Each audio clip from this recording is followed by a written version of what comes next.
The importance of the family in Kikuyu social organization. The most fundamental basis of Kikuyu social organization was the family. Many of the most important religious and social ceremonies were invalid if any member of the family was absent, and individuals, P2 therefore, were constantly required to subordinate their own plans to the welfare of the family as a whole. Failure to do so deliberately or intentionally could have only one result: disinheritance. The family unit which was of the greatest importance to the individual was the immediate family, the members of a single homestead, mũciĩ. But the greater family, nyumba, was only slightly less important. The Kikuyu family system was an inclusive one, and the classificatory system of relationships, described in Chapter 20, meant that everyone was catered for. Even an orphan was well looked after.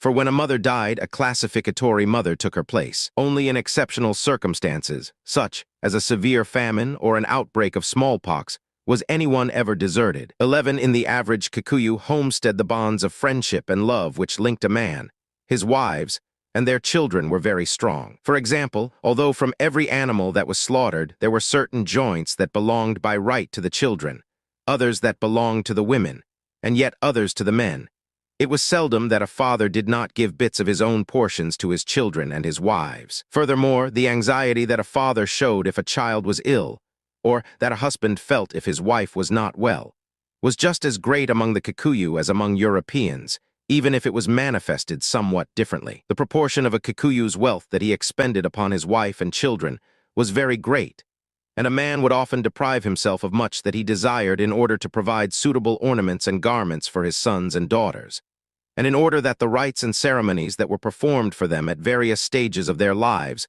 might be accompanied by adequate feasts, and thus not cause them to be ashamed before their contemporaries. The Kikuyu family was the center of all religion, and family worship was more important to the Kikuyu than public worship, which was conducted only on very special occasions.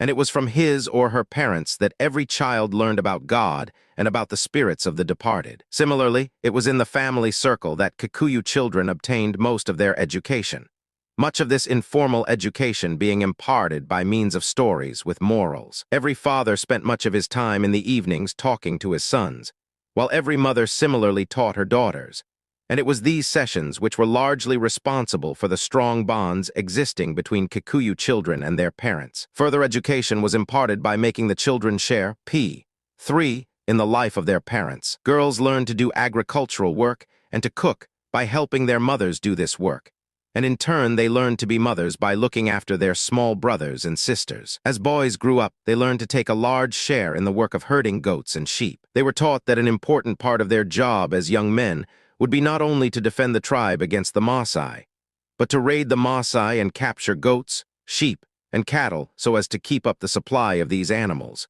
which were an essential element in the functioning of Kikuyu society. The possession of stock was essential for the observance of innumerable customs, from birth ceremonies to initiation, marriage, and death and burial rites.